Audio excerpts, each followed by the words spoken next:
पहुंचा जा रहा है। आपके लोगों को रास्ते में पीटने का प्लान है। विधायक और बीजेपी के लोग लगा दिए गए हैं। हम धरना कल खाली नहीं करेंगे। गोली चलाओ, यही मरेंगे, नहीं खाली करेंगे। आदाब, मैं हूं आपके साथ अबू हुरैरा। बड़ा सवाल यही है कि क्या किसानों का एहतजाज खत्म हो जाएगा, क्योंकि सिंघू बॉर्डर के बाद अब गाजीपुर बॉर्डर पर भी सिक्योरिटी की बड़ी तादाद में तैनाती की गई है। लगातार किसान एहतजाज पर डटे हुए और किसानों ने कहा है कि वो अपना एहतजाज खत्म नहीं करेंगे, लेकिन सोर्सेज से जो खबर आ रही है वो यही है कि इंतजामिया की तरफ से किसानों का एहतजाज खत्म कराया जा सकता है। किसानों ने कहा है कि वो रात में नहीं बल्कि कल सुबह बातचीत करेंगे और बातचीत करने के बाद ही तय करेंगे कि आगे की क्या कुछ हिकमत अमली होगी। लेकिन किसानों का कहना है कि जब तक उनके मुतालबे पर अमल नहीं किया जाता तब तक वो अपने एहतजाज पर डटे रहेंगे। लेकिन इस बीच गाजीपुर और सिंघू बॉर्डर पर हालात लगातार टेंस बने हुए हैं, कशीदा हालात, जहां पर बड़ी तादाद में पुलिस एहलकारों को तैनात किया गया है। और बार बार सवाल यही उठ रहा है कि क्या किसानों का एहतजाज खत्म होगा। इस एहतजाज में सबसे पहले राकेश टिकैत ने क्या कुछ कहा, उनका बयान सुनवा देते हैं, उसके बाद हम डिबेट पर लौट कर आएंगे और यही सवाल उठाएंगे कि क्या दिल्ली हंगामे के बाद किसानों का एहतजाज कमजोर पड़ रहा है। लेकिन सबसे पहले राकेश टिकैत का बयान सुनिए। अब आप यही रहूंगा और जब तक गांव में ट्रैक्टर से पानी नहीं आओगा पानी नहीं पीऊंगा। गांव से ट्रैक्टर से पानी जब तक नहीं आओगा, ट्रैक्टर में किसान पानी लेकर नहीं आएंगे। प्रशासन ने पानी बिजली सब बंद कर दी। मुझे किसानों सब पानी चाहिए। 26 जनवरी में मैंने झंडे मांगे तो उन्हें झंडे दिए, मुझे पानी चाहिए। अब तो सर कहीं ना कहीं माना जाए कि अनशन पे बैठ गए हैं आप। सीसीटीवी कैमरे भी है। प्रशासन एक तरफ बातचीत कर रहा है, बातचीत कर रहा है, दूसरी तरफ बीजेपी के लोग आ रहे हैं, बीजेपी के डाक आ रहे हैं। गलत चीज है। आज षड्यंत्र रच गया। 26 तारीख से षड्यंत्र था जी। उनके जांच होनी चाहिए पुलिस प्रशासन के खिलाफ जी। दिल्ली पुलिस की भी साजिश है। ये नहीं होगा, सबका जांच होगा, देश की जांच होगी। तो लगातार किसान तंजीमों की तरफ से सरकार पर इल्जाम लगाया जा रहा है कि सरकार साजिश कर रही कि किसानों के एहतजाज को खत्म किया जाए। इसी पर हम बातचीत करेंगे। बहुत खास मेहमान मेरे साथ जुड़े हुए हैं, बहुत जल्दी अपने मेहमानों का आपसे तारुफ करा देता हूं। मेरे पास बीजेपी की तरफ से रमन मलिक साहब हैं जो बीजेपी के तर्जुमान हैं, पल्लवी शर्मा कांग्रेस स्पोक्सपर्सन है, पुनीत लाकड़ा जी तर्जुमान है भारतीय किसान यूनियन के, और अफरोज आलम साहब आम आदमी पार्टी के तर्जुमान है, स्पोक्सपर्सन है। सभी मेहमानों का बहुत इस्तकबाल है न्यूज 18 उर्दू में। सबसे पहले पुनीत लाकड़ा जी, आपका ही रिएक्शन लेना चाहूंगा। जिस तरह से गाजीपुर बॉर्डर पर और सिंघू बॉर्डर पर दबाव बनाया जा रहा है, क्या किसान अपना एहतजाज खत्म कर देंगे? पुनीत लाकड़ा जी।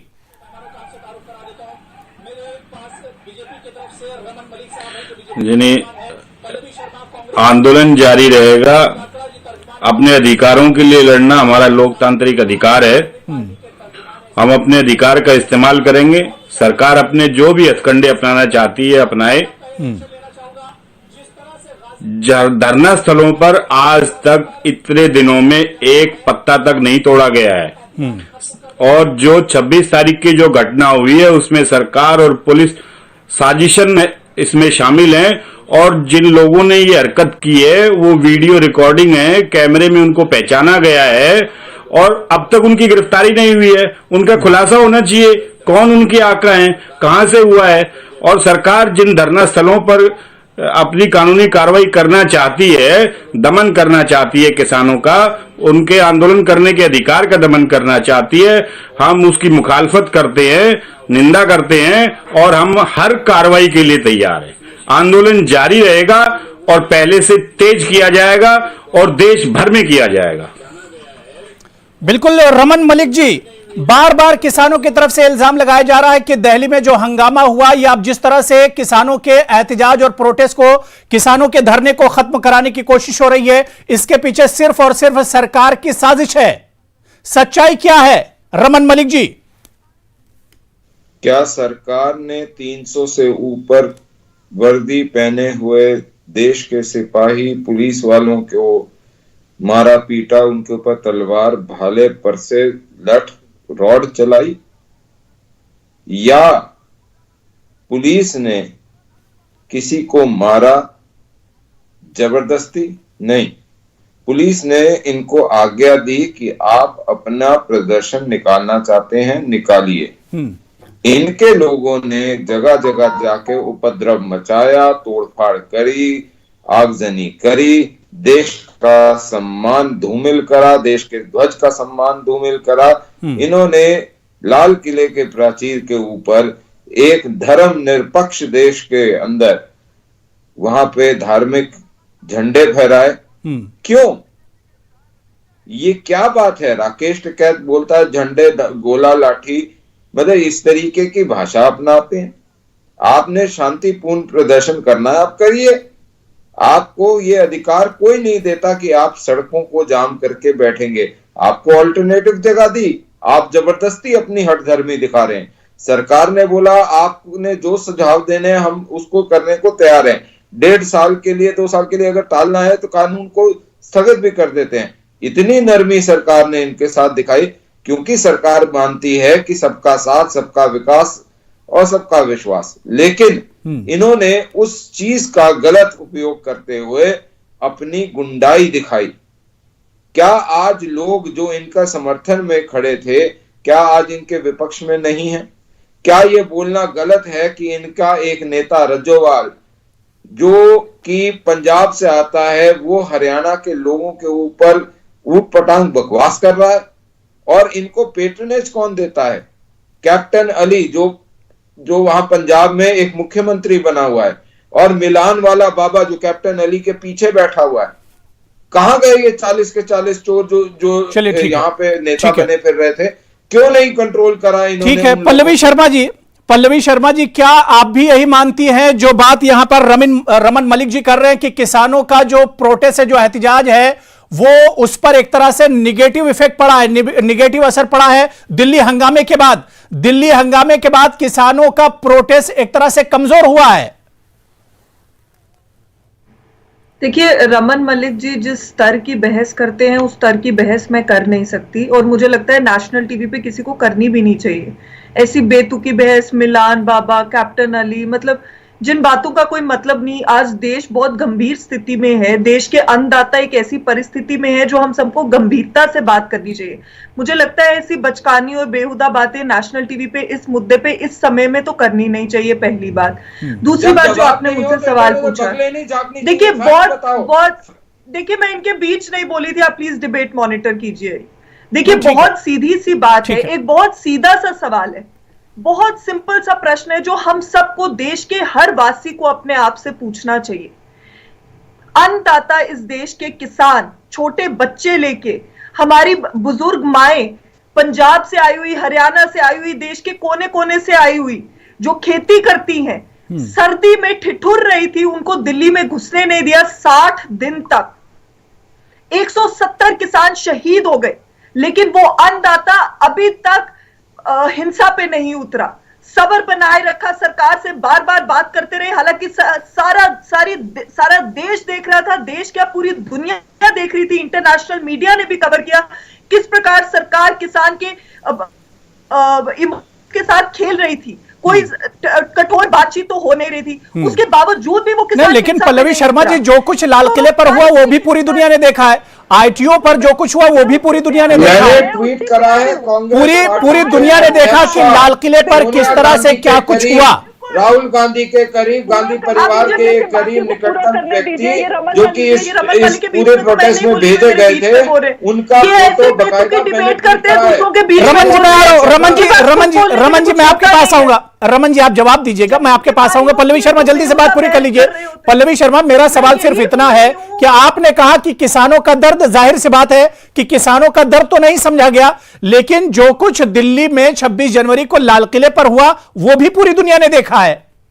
मैं उसी का जवाब दे रही हूं, आपने मुझे 10 सेकंड भी नहीं दिया, बाकियों के बीच नहीं बोले, मुझे बस खत्म करने दीजिए। मैं 10 सेकंड में फटाफट अपनी बात रखा। कल जो हिंसा हुई, क्या किसानों को उस हिंसा का कोई भी फायदा होगा? 1 मिनट के लिए पूरा देश अपने आप से सवाल पूछे कि जो हिंसा हुई उससे फायदा किसे मिलेगा? क्या किसानों को मिलेगा?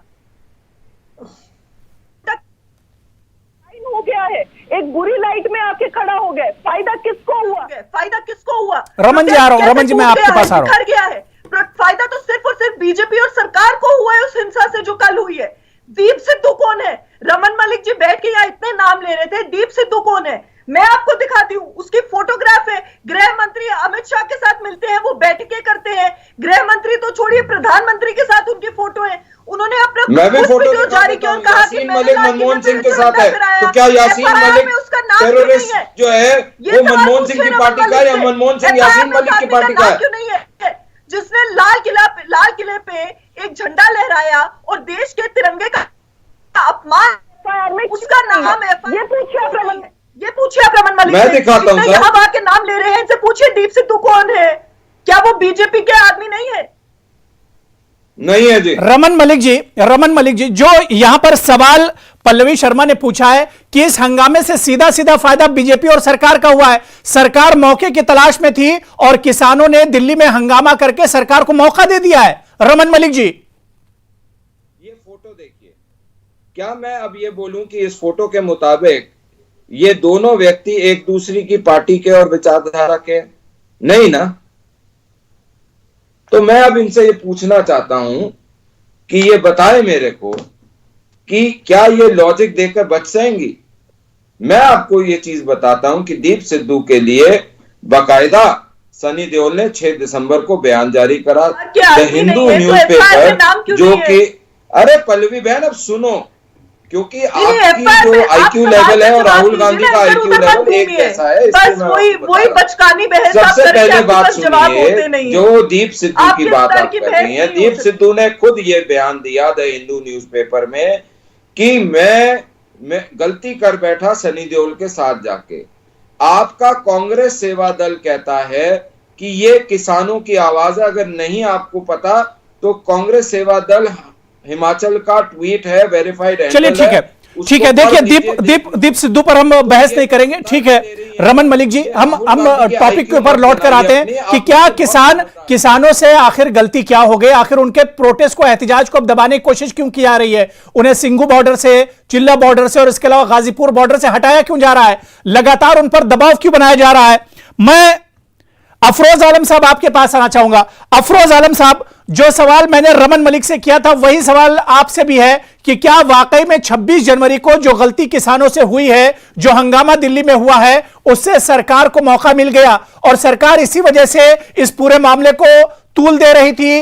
इतना लंबा जो वक्त खींचा गया इसी वजह से कि कहीं ना कहीं ये गलती कर दें और मौका सरकार को मिल जाए, और 26 जनवरी को किसानों ने गलती कर दी।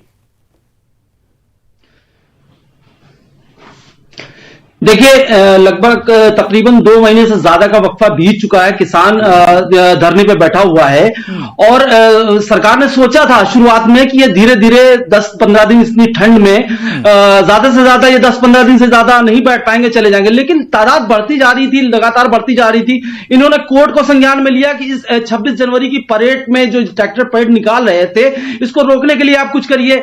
सरकार के ऊपर दबाव इसका न्यायालय का पड़ गया और उन्होंने ये कहा कि ये आपकी जिम्मेदारी है, गृह विभाग आपके जिम्मे है, पुलिस आपके जिम्मे है, आप इसको अपने हिसाब से कंट्रोल करिए। अब मुसीबत ये थी इनके साथ कि अगर ये ज्यादती करते हैं किसानों के ऊपर तो लाइव मीडिया चल रहा था, लोग देखते, किसी तरह से इनको जान बचानी थी। और रही बात दीप सिद्धू की, जिसने तिरंगा फहराया, अपना झंडा फहराया वहां पे और गलत रूट पे ले जाके इनको टकराव की स्थिति बन गई। मैं इनसे पूछना चाह रहा हूं कि अगर ये धार्मिक झंडा की बात कर रहे हैं, जो कि सरासर झूठ है, कितने चैनलों पे वीडियोस हैं उसके कि कहीं पे भी उस तिरंगे को कहीं से भी छेड़ा नहीं गया है, वो अलग उनका खालसा का पंथ का झंडा था, सरदारों का अपना झंडा था, इस निजाम का अलग एक एहतिजाज का झंडा था उसको। अब मैं इन सवाल का जवाब दे रहा हूं, बीच में मत टोकिएगा। सवाल का जवाब यह है कि उत्तर प्रदेश की झांकियों में राम मंदिर जो अभी बना नहीं है, वो धार्मिक मंदिर कहां से आप निकाल लिए? संवैधानिक परेड में आप राम मंदिर को घुसेड़ देते हैं और आप बहस करते हैं झंडे के पीछे। आपके पास कोई मौका नहीं है, आप अभी भी किसान डटा हुआ है, उससे ज्यादा तादाद में आपसे लड़ने के लिए तैयार है। 3 मांगे थी, बिल्कुल किसान बीवी बच्चे बूढ़ों के साथ बैठा हुआ है बॉर्डर के ऊपर। आपसे कोई दरखास्त कर रहा, सिर्फ इतनी सी दरखास्त है कि बिल वापस लीजिए। मेरी भलाई के बिल नहीं है, ये हमारी बर्बादी के बिल है। अडानी अंबानियों के लिए जो आपने वादा किए हुए वेयर हाउस बना दिए, बिल पास करने से पहले आपने देखिए, बिना ध्वनि मत के बिल पास किए, हैं। उसके बाद आप बात करते हैं जनता की भलाई की। आप अपनी कभी भी जनता की भलाई की सोचते नहीं है। आपका एक ही एजेंडा है कि किसी तरह भी कोई आंदोलन, चाहे वो किसानों का आंदोलन हो या शाहीन बाग हो या जेएनयू हो, बेरोजगार का आंदोलन हो, इस आंदोलन को, जनता के आंदोलन को हमेशा आपने तोड़ने का काम किया है। आप ही के लोग शाहीन बाग में गोली चलाते हैं, बाद में बीजेपी में शामिल हो जाते हैं। आप ही के लोग पुलिस की वर्दी में, जीओनों में डंडा चलाते हैं और आप बात करते हैं नैतिकता की। कहां है आपकी नैतिकता? आप चलिए ठीक है, बात हो गई फिरोज आलम साहब। अफरोज आलम साहब, मैंने वक्त दे दिया। अफरोज साहब बात हो गई। रमन मलिक साहब मैं आपके पास आऊंगा, लेकिन उससे पहले पुनीत लकड़ा जी, ठीक है बात हो गई। अफरोज साहब मैंने बहुत टाइम आपको दे दिया। पुनीत लाकड़ा जी, ठीक है पुनीत लाकड़ा जी, मेरा सवाल यह है कि इतने दिनों से बातचीत हो रही थी, तकरीबन 11 बार सरकार और किसानों के दरमियान बातचीत हो, किसी मसले पर नहीं पहुंचे और किसानों का प्रोटेस्ट भी तकरीबन 2 महीने से लगातार पुरअमन तरीके से चल रहा था, पीसफुली चल रहा था। लेकिन क्या वाकई में सरकार मौके की तलाश में थी कि कहीं पर यह गलती करे और इनके ऊपर हमला करने का मौका मिले? और दिल्ली में जो कुछ हुआ किसानों ने किया या किसानों के बीच में घुसकर किसी ने किया, लेकिन अब मौका सरकार को मिल गया है। पुनीत लाकड़ा जी, देखिए सरकार क्रोनोलॉजी बहुत अच्छे से समझती है। मैं यहां भी सिर्फ 2 मिनट में ही अपनी बात खत्म कर दूंगा। आप क्रोनोलॉजी को समझिए। संयुक्त किसान मोर्चा ने सिंगू बॉर्डर से अपना मार्च निकालने का समय तय किया 10 बजे और एक जो संगठन जो सतनाम सिंह पन्नू जिसका नेतृत्व कर रहे थे, उन्होंने मार्च शुरू किया सुबह 7 बजे। तो पुलिस ने उनको रास्ता दिया, दिल्ली पुलिस ने उनको रास्ता दिया। दूसरी बात, वहां की भौगोलिक स्थिति के बारे में मैं बता दूं, क्योंकि मैं वहां रोजाना जाता हूं। सिंगू बॉर्डर जहां बैरिकेड लगा हुआ है, बैरिकेड के अंदर दिल्ली पुलिस है और दिल्ली पुलिस ने उस बैरिकेड के 1500 मीटर अंदर दिल्ली के तरफ इस गुट को बिठाया हुआ था। तो ये तो उनका जमाई संगठन हुआ। उस जमाई संगठन को दिल्ली पुलिस ने रास्ता दिया 3 घंटे पहले। वहां भी पुलिस उन्हें रोक सकती थी, पुलिस ने उनको बैरिकेड तोड़ के दूसरे रास्ते पर जाने दिया। पुलिस यहां भी रोक सकती थी। वैसे तो दिल्ली पुलिस देश की सबसे सुरक्षित और मजबूत पुलिस मानी जाती है, जो ये कहती है कि 26 जनवरी को दिल्ली में परिंदा भी पर नहीं मार सकता। और एक संगठन जो पहले से ही, एक रात पहले से ही ऐलान कर चुका था कि हम तय रूट पर नहीं जाएंगे, वहां के अधिकारियों को भी बता दिया गया था। संयुक्त किसान मोर्चा के नेताओं ने बताया, पुलिस अधिकारियों को बताया, उनके संज्ञान में बात लाएगी। फिर भी रात भर पुलिस शांत रही और सुबह एक खेल खेला जाता है। अब एक धर्म को बदनाम करने की साजिश, कौन सा ऐसा संगठन या नेता है जो खुद को बदनामी के लबादे में लपेट कर आगे चलेगा? ये एक बहुत सोची समझी साजिश है और 2 दिन हो गए हैं, अभी तक आप उनको ढूंढ नहीं पाए। अभी बीजेपी के प्रवक्ता साहब अभी ये कह रहे थे कि सनी देओल जी ने 6 तारीख को ये दे दिया। अरे स्पष्टीकरण जब दिया, जब ये बात खुलासे में आई कि वो उनके सहयोगी है, उनके चुनाव के प्रभारी रहे। हरियाणा पंजाब का बच्चा जानता है, एक फिल्म कलाकार जो है चुनाव लड़ रहा है, दूसरा फिल्म कलाकार जिसका सहयोगी जो चुनाव प्रचार में 2 महीने घूमता है, वो तो और छोड़िए, वो अमरोहा के चुनाव में भी वो इनके सहयोगी बन के गए हैं। ठीक है, रमन मलिक जी जवाब दे रहे हैं। रमन मलिक जी, उनका फोन जब ठीक है, रमन मलिक जी, बार किसान यही कह रहे हैं कि सरकार की तरफ से साजिश की गई, जो कुछ दिल्ली में हुआ उस पे भी वो वैसे ही निकले। देखिए, सरकार ने एक तो ये धर्म की बात जान के बीच में ला रहे हैं, क्योंकि इनको पता है कि अब बचना मुश्किल है। इनका असली चेहरा अरील बाबा और 40 चोरों का सामने आ गया। इनका मतलब किसान से नहीं है, इनका मतलब अपने राजनीतिक अस्तित्व और अपने आकाओं को बचाना है। दूसरा, मैं बड़ी एक दानिशमंद लोगों के बैठक में बैठा हुआ था और उन्होंने ये बोलिया कि यह सारा का सारा षड्यंत्र एमओयू के अंतर्गत काम करा जा रहा है। वो एमओयू जो चीन के साथ करा गया था, ताकि चीन का जो अच्छा, वो अभी तक तो हर चीज में पाकिस्तान नजर आता था, अब हर चीज में चीन नजर आ रहा है। अभी तक तो सरकार को हर चीज में पाकिस्तान नजर आता था, अब चीन नजर आ रहा है। अब किसानों के प्रोटेस्ट भी चीन के इशारे पर हो रहा है। ये देखिए, बीजेपी को कुछ नहीं मिलता है। बीजेपी को जब विरोध होता है तो चीन और पाकिस्तान भी याद आ जाता है। अभी इनको चीन अरुणाचल प्रदेश में याद नहीं आया इनको। जब उन्होंने 101 घर बनाया दिए एक वहाँ। मिनट दादा, एक दिन में तो आपको बनाए नहीं गए दिक्कत होंगे। ये है कि अब आपको जवाब देते हुए नहीं बनेगा, मैं आपको बता रहा हूँ। तो उनका कहना यह था कि जब इनका तक इस होमवर्क प्रकार थोड़ा की कमजोर रहता आगजनी है, या कोई कुछ भी- चीज कोई नहीं भी दिखाते कार्रवाई करते तो हैं, उससे दुनिया पहले को होमवर्क नहीं ये करते हैं, कैसे इसलिए दिखाएंगे पकड़ कि लिया भारत दीप सिंधु का भी मैटर इसी लोकतंत्र तरह है। नहीं है। अब मैं बात आपको बोलता हूं, जहां तक इन्होंने दीप संधू की बात करी, तो मैं आपको एक लेख जो है छोड़िए, वो जिन लोगों दिखाना ने चाहता हूं। हंगामा किया लाल किले पर, उनकी गिरफ्तारी अभी तक क्यों नहीं हुई है? अगर हो रही है इतना सर, बड़ा वो मामला सारा है, अपना काम हो तिरंगे रहा है। तिरंगे की उनकी तो बेहुरमती की गई, वीडियो- अपमान वीडियो किया गया मौजूद लाल है, किले तक, ये पहचान आखिर ये लोग सामने पहुंचे है। कैसे? सिक्योरिटी में सेंध कैसे लगी? उसके लिए जिम्मेदार कौन है? एक मिनट सर, जब राहुल गांधी अरे जाके पूरे सभी पूरे लोग गले वहां तक से फंसे हुए हैं ये। स्पॉट तो है नहीं कि वहां कैसे करेंगे? बार-बार वहां कोई भी टहलते हुए पहुंचा और ऊपर जा पहुंचा सैकड़ों लोगों को लेकर जल्दबाजी के। में कदम उठाते हैं वो, इसलिए हालात पैदा होते हैं इनके साथ। चलिए ठीक है, पल्लवी शर्मा जवाब दे रही हैं, ठीक है, मैं एक एक करके सबके पास आ रहा हूं। पल्लवी शर्मा जी, ठीक है, मलिक जी बात हो गई, मैं दोबारा से आ रहा हूं, सबके पास आ रहा हूं। पल्लवी शर्मा जी, बहुत मुख्तसर में जवाब दीजिए, क्या वाकई में सरकारों के इस एहतिजाज से, प्रोटेस्ट से, इस धरने से 2 महीने से लगातार चल रहा है, क्या वाकई में सरकार घबराई हुई है?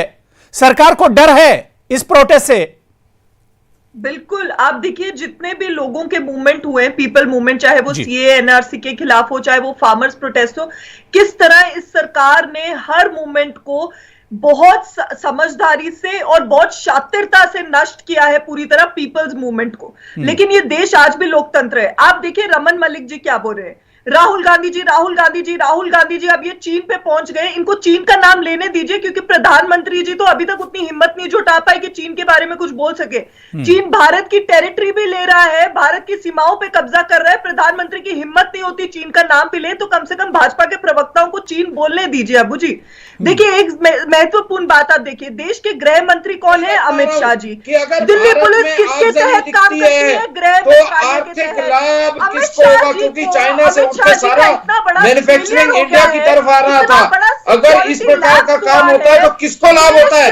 चीन को, अरे बीच और में चीन मत के बोलिए, एजेंट जो यहाँ देश बैठे के हैं उनको। इतिहास में अबू जी प्लीज इन्हें बोलिए बीच में मत बोलिए, इनकी बहस में तो कोई बीच में बोलता नहीं, क्योंकि इनकी बहस का कोई सिर पैर नहीं है, दूसरों को बोलने दीजिए कम से कम। अरे सिर पैर तो आपको पता नहीं है, आपकी देखिए, लॉजिक राहुल देश के गांधी जितनी इतिहास अच्छी है। में पहली बार देश के अरे इतिहास आपकी में लॉजिक पहली राहुल बार गांधी जितनी है गणतंत्र उतना ही आई क्यों लेकर बैठे हैं अबोध बालक आपके की तरह। निचले स्तर की बहस में करना भी नहीं चाहती आप। नहीं, चलिए ठीक है, जाहिर सी बात है, किसानों के मुद्दे पर, किसानों का मसला ऐसा है जो आजादी से पहले से जू का तू बना हुआ है। किसानों के मसले पर सरकार बात क्यों नहीं करना चाहती है?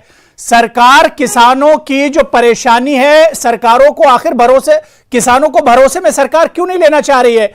किसान जब परेशान है किसी चीज से तो उस पर बातचीत होनी चाहिए, उस पर हंगामे के बजाय बैठकर बातचीत होनी चाहिए। और यह मसला आखिर 26 जनवरी तक पहुंचा क्यों? क्या इस मसले को 26 जनवरी से पहले नहीं निपटाया जा सकता था? 2 महीने तक इस मसले को आखिर लटका कर क्यों रखा गया? इतनी सख्त ठंड में किसानों को एहतिजाज क्यों करना पड़ा? इन सवालों के जवाब भी सरकार को देने होंगे। सरकार में अगर आप हैं तो आपकी जिम्मेदारी बनती है। मैं अफरोज आलम साहब, बहुत छोटा सा जवाब दीजिएगा, क्या वाकई में यह सरकार की जिम्मेदारी नहीं बनती है कि अगर किसी चीज को लेकर आवाम में परेशानी है, किसानों में परेशानी है, तो उस इशू को लेकर सरकार को किसानों को कॉन्फिडेंस में लेना चाहिए?